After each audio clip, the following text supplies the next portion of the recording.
Hello സുഹൃത്തുക്കളെ, എല്ലാവർക്കും നമസ്കാരം. പുതിയൊരു വീഡിയോയിലേക്ക് സ്വാഗതം. അപ്പോൾ ഇന്നത്തെ വീഡിയോയിൽ നമുക്ക് നമ്മുടെ ഏതൊരു പ്രശ്നത്തിനും ഏതൊരു ആഗ്രഹത്തിനും വെറും 48 മണിക്കൂർ കൊണ്ട് പരിഹാരം ഉണ്ടാക്കാൻ പറ്റുന്ന ഒരു നമ്പർ വെച്ചിട്ടുള്ളൊരു പരിഹാരം നോക്കാം. ഇതിന് വന്നിട്ട് നോ റൂൾസാണ്, അതായത് റൂൾസൊന്നും ഇല്ല. ഇതിന് യാതൊന്നും നോക്കേണ്ട കാര്യമില്ല. കുളിക്കണ്ട, പൂജ കഴിക്കണ്ട, വിളക്ക് കൊളുത്തണ്ട, നോൺ വെജ് കഴിക്കാം, യാതൊന്നും നോക്കണ്ട, ഒന്നുമില്ല. ഇതിലൊന്നും നോക്കേണ്ട കാര്യമില്ല.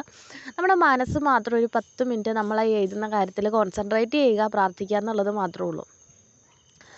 അപ്പോൾ ആ ഒരു കാര്യം നമുക്ക് ചെയ്യാൻ പറ്റുന്നത് വെള്ളിയാഴ്ചയാണ്. വെള്ളിയാഴ്ച ചെയ്താൽ മാത്രമാണ് ഇതിന് റിസൾട്ട് കിട്ടുകയുള്ളൂ. മറ്റ് ദിവസങ്ങളിൽ ഇത് ചെയ്യേണ്ട ആവശ്യമില്ല. അപ്പോൾ ഇത് ചെയ്യാൻ വേണ്ടിയിട്ട് നമുക്ക് ഒരു പേപ്പർ അല്ലെങ്കിൽ ഒരു A4 ഷീറ്റിൻ്റെ ഒരു 2-3 പേപ്പർ എടുക്കുക. അല്ല 2 പേപ്പറിൻ്റെ ആവശ്യമുള്ളൂ. ഇല്ലെങ്കിൽ ഒരു ബുക്ക് എടുക്കുക. കാരണം ഒരു ബുക്ക് എടുക്കുന്നതായിരിക്കും കുറച്ചും കൂടി നല്ലത്. കാരണം നമ്മളിപ്പോൾ ഒരു ബുക്ക് എടുത്തു, നമ്മുടെ ഒരു ആഗ്രഹം എഴുതി, അത് നടന്നു. അത് കഴിയുമ്പോൾ തന്നെ നമുക്ക് അടുത്ത ആഗ്രഹങ്ങളില്ലാത്ത മനുഷ്യന്മാരുണ്ടാവില്ല. അപ്പോൾ നമുക്ക് അടുത്ത ഒരു ആഗ്രഹത്തിന് വേണ്ടിയിട്ട് ആ സെയിം നമ്പർ സെയിം ബുക്കും തന്നെ യൂസ് ചെയ്യാനായിട്ട് പറ്റും. അപ്പോൾ ഒരു ബുക്ക് എടുക്കുന്നതായിരിക്കും ഏറ്റവും കൂടുതൽ നല്ലത്. ഇത് നിങ്ങൾ ഇപ്പോൾ ഇന്ന് കാണുക വെച്ചാൽ ഇന്ന് ചെയ്യാം. നിങ്ങളുടെ കയ്യിൽ ബുക്ക് ഉണ്ടെങ്കിൽ അല്ല ഒരു പേപ്പർ ഉണ്ടെങ്കിൽ ഇന്ന് ചെയ്യാം. ഇല്ലെങ്കിൽ അടുത്ത വെള്ളിയാഴ്ച ചെയ്യാം. ഏത് വെള്ളിയാഴ്ച വേണമെങ്കിലും നമുക്കിത് ചെയ്യാം. പിന്നെ ഇതിനാവശ്യമായിട്ടുള്ളത് ഒരു ചുമന്ന കളറ് അല്ലെങ്കിൽ ഒരു നീല കളറ് ഇങ്കുള്ള പെന്നാണ്. പിന്നെ വേണ്ടത് നമ്മുടെ കല്ലുപ്പാണ്. ഇപ്പോൾ കല്ലുപ്പ് എന്ന് പറഞ്ഞു കഴിഞ്ഞാൽ കല്ലുപ്പ് മാത്രം നിർബന്ധമില്ല, പൊടിയുപ്പായാലും മതി. കാരണം നമുക്കിത് ചെറിയൊരു പ്രൊസീജിയർ ചെയ്യണം. അപ്പോൾ പൊടിയുപ്പായിരിക്കും കുറച്ചും കൂടി അത് പെട്ടെന്ന് നമുക്ക് ചെയ്യാൻ പറ്റണതെന്നേ ഉള്ളൂ, വേറെ ഒന്നുമില്ല അതിൽ. അപ്പോൾ അത് എടുക്കുക. പിന്നെ വേണ്ടത് നമുക്കൊരു നമ്പറാണ്. അപ്പോൾ ആ നമ്പർ നമ്മൾ ആദ്യം നമുക്ക് എത്ര കാര്യങ്ങളാണ് സാധിച്ചു കിട്ടേണ്ടത്. ഇപ്പോൾ ഒരു ഉദാഹരണത്തിന് പറയുകയാണെങ്കിൽ ഒരു ജോലി ലഭിക്കണം, അല്ലെങ്കിൽ ഒരു വീട് പണി നടക്കണം, ബിസിനസ്സിൽ ഒരു ഉയർച്ച ഉണ്ടാവണം, അങ്ങനെ നമ്മുടെ ഓരോരോ ആഗ്രഹങ്ങൾ. ഒരു 10 ലക്ഷം രൂപ കടമുണ്ട്, അത് തീർക്കണം, അതൊക്കെയാണ് നമ്മുടെ ആഗ്രഹങ്ങൾ. അപ്പോൾ അതിങ്ങനെ ആദ്യം ഒരു പേപ്പർ എടുക്കുക. ആ ഒരു പേപ്പറിലേക്ക് നമ്മുടെ ആഗ്രഹങ്ങൾ അല്ലെങ്കിൽ നമുക്ക് നടന്ന് കിട്ടേണ്ടതായിട്ട് കാര്യങ്ങൾ എഴുതുക. ഇപ്പോൾ ഏറ്റവും നമുക്ക് എന്താ പറയുക, അത്യാവശ്യമുള്ള കാര്യങ്ങൾ നമുക്ക് മാത്രമായിട്ട് എഴുതുക, അല്ലെങ്കിൽ ഏറ്റവും അത്യാവശ്യമായിട്ടൊരു കാര്യം മാത്രമേ എഴുതുക. ഇതിലിപ്പോൾ കുറേ കാര്യങ്ങളുണ്ട്, അതൊക്കെ പെട്ടെന്ന് തന്നെ സാധിക്കേണ്ടതാണെങ്കിൽ അതൊക്കെ എഴുതുമ്പോൾ നമ്മൾ ഇത് ന്യായമായിട്ടുള്ളതാണോ എന്നും കൂടെ ഒന്ന് ഓർക്കുക. അതായത് ഇപ്പോൾ എല്ലാവരുടെയും കയ്യിലിരിക്കണ ഒരു വണ്ടി അവർ ഫ്രീ ആയിട്ട് നമുക്ക് കൊണ്ട് തരണം, അങ്ങനെയൊക്കെ ഒരു ചിന്താഗതിയൊക്കെയുള്ള ആൾക്കാരുണ്ട്. അതായത് ഈ കഴിഞ്ഞ ദിവസം എൻ്റെ അടുത്ത് ഒരാൾ പറഞ്ഞൊരു കാര്യമാണ്, ഭയങ്കര രസകരമാണിത്. അടുത്തൊരു വീട്ടിലൊരു പുതിയ വണ്ടി എടുത്തു. അപ്പോൾ അവർ കുറച്ച് ദിവസത്തേക്ക് എവിടെയോ ടൂറ് പോകുമ്പോൾ ഈ വണ്ടി ഇവർക്കൊന്ന് ടൂറ് പോകാൻ, അതായത് ഇവർക്ക് നാട്ടിലൊക്കെ ഒന്ന് ചുറ്റിക്കറങ്ങാൻ, അവർ വേറെ ബുക്കൊക്കെ ചെയ്ത് വിദേശത്തേക്ക് വലിയ ടൂറ് പോവുക. അപ്പോൾ ആ പുതിയ വണ്ടിയൊന്നും ഇവർക്ക് കിട്ടിയിരുന്നെങ്കിൽ അവരായിട്ടിത് നിങ്ങൾ കുറച്ച് ദിവസത്തേക്ക് എടുത്ത് ഉപയോഗിച്ചോളൂ എന്ന് പറഞ്ഞ് നമുക്ക് കിട്ടാൻ വേണ്ടി എന്തെങ്കിലും മാർഗ്ഗം ഉണ്ടോ എന്നൊക്കെ ചോദിച്ചു. അപ്പോൾ അങ്ങനെയുള്ള കാര്യങ്ങൾക്കൊന്നും എഴുതാതിരിക്കുക. എന്ന് വെച്ചാൽ അതേപോലെയുള്ള കാര്യങ്ങൾക്കൊക്കെ ഒന്നും എഴുതാതിരിക്കുക എന്നേ ഉള്ളൂ.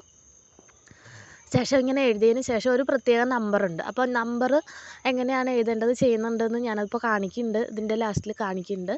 അപ്പോൾ അതുപോലെ എഴുതിയതിന് ശേഷം ഈ ഉപ്പ് വെച്ചിട്ട്, അതായത് ഉപ്പ് കൊണ്ട് ഭയങ്കര ഗുണങ്ങളുണ്ടെന്ന് നമുക്കറിയാം. നമ്മൾ ഒരു യൂട്യൂബ് എടുത്ത് തുറന്ന് നോക്കിയാലും അല്ലെങ്കിൽ നമ്മളൊരു പുസ്തകം എടുത്ത് നോക്കിക്കഴിഞ്ഞാലും ഉപ്പ് കൊണ്ടുള്ള വളരെയധികം പ്രയോഗങ്ങൾ കാണാൻ സാധിക്കും.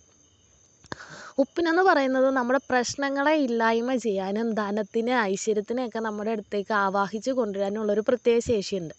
അപ്പോൾ ഈ ഉപ്പ് വെച്ചിട്ട് നമ്മൾ എഴുതിയിരിക്കുന്ന പ്രശ്നങ്ങളുടെ മേലും നമ്പേഴ്സിൻ്റെ മേലും നമ്മളിങ്ങനെ റൗണ്ടായിട്ട് റബ്ബ് ചെയ്യണം. അതായത് 47 പ്രാവശ്യം നമ്മൾ അതിനെ ഇങ്ങനെ ഉഴിയാണ്.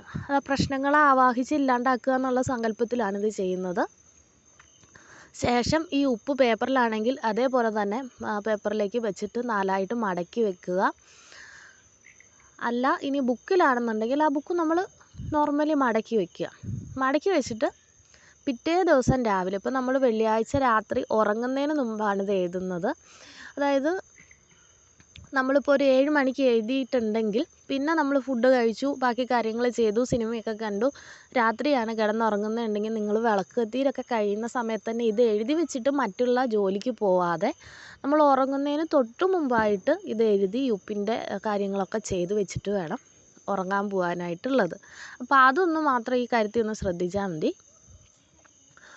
അതുപോലെ തന്നെ ഇത് പിറ്റേ ദിവസം രാവിലെ നമ്മൾ എടുത്തിട്ട് നമുക്ക് വേണ്ടാത്തൊരു വേസ്റ്റ് പാത്രത്തിലോ മറ്റോ ഇട്ട് ഇത് അലിയിപ്പിച്ച് നമ്മുടെ സിങ്കിൽ കൂടെ ഒഴുക്കി വിടാം. ഇനി നമുക്ക് സിങ്കിൽ കൂടെ ഒഴുക്കി വിടാൻ താല്പര്യമില്ല, അടുത്ത് തോടോ പുഴയോ മറ്റോ ഉണ്ടെന്ന് വെച്ചാൽ നമ്മൾ ആ തോട്ടിൽ കൊണ്ടുപോയിട്ട് ഒഴുക്ക് വെള്ളത്തിൽ ഒഴുക്കി കളയുന്നതാണ് ഇങ്ങനെയുള്ള കാര്യങ്ങൾക്കൊക്കെ ഏറ്റവും നല്ലത്. അപ്പോൾ അങ്ങനെ ചെയ്യുക. പിന്നെ ഈ ഒരു നമ്പേഴ്സ് ഒന്നെങ്കിൽ നമ്മുടെ പ്രശ്നങ്ങളൊക്കെ എഴുതിയതിന് താഴെയായിട്ട് നമ്പർ നമുക്കൊരു ശകലം ഗ്യാപ്പ് വിട്ടിട്ട് കണ്ടിന്യൂസ് ആയിട്ട് താഴേക്ക് എഴുതി. കാരണം A4 ഷീറ്റൊക്കെ ആണെങ്കിൽ താഴേക്ക് എഴുതി പോകാം. ഇല്ല ബുക്കാണെങ്കിൽ നമ്മൾ അടുത്ത പേജിലല്ലേ എഴുതുള്ളൂ. ഇപ്പോൾ അങ്ങനെ ആ പേജിൽ തന്നെ എഴുതാൻ താല്പര്യമില്ലെന്നുണ്ടെങ്കിൽ 2 പേപ്പർ തമ്മിൽ പിൻ ചെയ്തിട്ട് അടുത്തൊരു പേജിൽ നമുക്ക് അങ്ങനെ എഴുതാവുന്നതാണ്.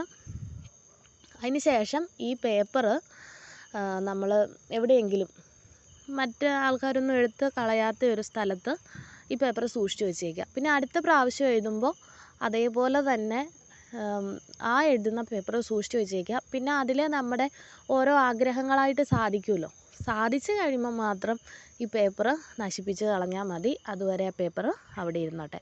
അപ്പോൾ അത്രേ ഉള്ളൂ. അതിനെന്താ ചെയ്യേണ്ടതെന്നുള്ളത് ഇപ്പോൾ ഒരു ക്ലിപ്പ്, അതിൽ വീഡിയോ ക്ലിപ്പ് ചേർക്കാം. നിങ്ങൾക്ക് ഇത് ഉപകാരപ്രദമായിട്ടുണ്ടെങ്കിൽ ഇത് മറ്റുള്ളവരിലേക്കും കൂടി ഒന്ന് ഷെയർ ചെയ്ത് എത്തിച്ചേക്കുക. അപ്പോൾ നമ്മളിതാ ഇപ്രകാരമാണ് എഴുതേണ്ടത്. നമ്മുടെ ആവശ്യങ്ങൾ ഇങ്ങനെ താഴേക്ക് എഴുതി പോരുക. ശേഷം ഈ ഒരു നമ്പറുകൾ, ഈ നമ്പർ വട്ടത്തിനുള്ളിൽ എഴുതിയിരിക്കുന്ന നമ്പർ മാത്രം എഴുതുക. 11 22 57 01 808 എന്നുള്ളത് എഴുതുക. അത് 47 ടൈംസ് എഴുതണം. അപ്പോൾ ഈ നമ്പറാണ് സർവ്വസിദ്ധി കാര്യത്തിനുള്ള ഒരു നമ്പറാണ്. നമ്മൾ എന്തൊരു കാര്യം എഴുതി വെച്ച് കഴിഞ്ഞാൽ 48 ഹവേഴ്സിനുള്ളിൽ അത് സാധിച്ച് കിട്ടുന്നതായിരിക്കും. അപ്പോൾ അത് എഴുതേണ്ടത് ഇപ്രകാരമാണ്. ഞാൻ ഇവിടെയും 3-4 പ്രാവശ്യം എഴുതിയിട്ടുണ്ട്. ഇത് എങ്ങനെ എഴുതി പോവുക. ഫുള്ളായിട്ട് ഇവിടെ കവർ ചെയ്ത് എഴുതാം. ഇനിയിപ്പോൾ ഒരു A4 പേപ്പറിലൊക്കെ ആണെന്നുണ്ടെങ്കിൽ നമുക്ക് ഇതിന് താഴോട്ട് ഇത്ര ഭാഗം വിട്ടിട്ട് താപ്പോട്ട് എഴുതി പോവാം. അതിൽ തെറ്റൊന്നുമില്ല. അതിന് ശേഷം നമ്മുടെ ഉപ്പ് എടുക്കുക. ഇപ്പോൾ ഞാനിവിടെ ഇത്തിരി കല്ലുപ്പാണ് എടുത്ത് വെച്ചിരിക്കുന്നത്. ഇവിടെ പൊടിയുപ്പില്ല, അതുകൊണ്ടാണ്. പൊടിയുപ്പാക്കി എടുക്കുക. ഈ കല്ലുപ്പ് നമുക്ക് പൊടിയുപ്പാക്കി എടുക്കാം. ഇല്ലെന്നുണ്ടെങ്കിൽ പൊടിയുപ്പ് വാങ്ങാം. നല്ല സോൾട്ട് കിട്ടും. ടാറ്റയുടെ സോൾട്ട് നല്ലതാണ്. അപ്പോൾ ആ ഒരു ഉപ്പ് എടുത്ത് ഇതിൻ്റെ മുകളിൽ ഇങ്ങനെ വെച്ചിട്ട് നമ്മളിങ്ങനെ റബ്ബ് ചെയ്ത് വിടുക. അതായത് നമ്മുടെ ഈ പ്രശ്നത്തിൻ്റെ മുകളിൽ കൂടി, അതേപോലെ ഈ എഴുതി വെച്ചിരിക്കുന്ന മുകളിൽ കൂടി. പിന്നെ നമ്മൾ ഈ ഉപ്പ് ചെയ്യുമ്പോൾ ഉപ്പിൻ്റെ കല്ലിനെക്കാട്ടിൽ ഉപ്പ് പൊടിയായിരിക്കും നമുക്ക് എഴുതണം. കാരണം ഈ ഉപ്പ് കല്ല് താഴെ പോകുന്നത് നല്ലതല്ല എന്ന് പറഞ്ഞു. പക്ഷേ എനിക്ക് ഇവിടെ ഒരു സൗകര്യക്കുറവ് മൂലം ഞാൻ ഇങ്ങനെ എടുക്കുമ്പോൾ ഇത്തിരി താഴെയൊക്കെ പോകുന്നുണ്ട്. അപ്പോൾ 47 പ്രാവശ്യം ഇങ്ങനെ ഇതിൽ ഉഴിഞ്ഞെടുക്കുക. അതിന് ശേഷം ഇതങ്ങ് മടക്കി വെച്ചോളുക. അതിന് ശേഷം നമ്മൾ ഇവിടെ ഈ നമ്പർ എഴുതിയിട്ടുണ്ടല്ലോ, വേറെ ഒരു ഇത്തിരി ഉപ്പ് അങ്ങനെ എടുത്തു, വേറെ ഇത്തിരി ഉപ്പ് എടുത്തു. ആ ഉപ്പും ഇതുപോലെ തന്നെ ഇന്ന് എഴുതി വെച്ചിരിക്കുന്ന നമ്പറിനുള്ളിൽ കൂടി ഇങ്ങനെ 47 ടൈംസ് റബ്ബ് ചെയ്യുക. ശേഷം ഇത് അടച്ചു വയ്ക്കുക.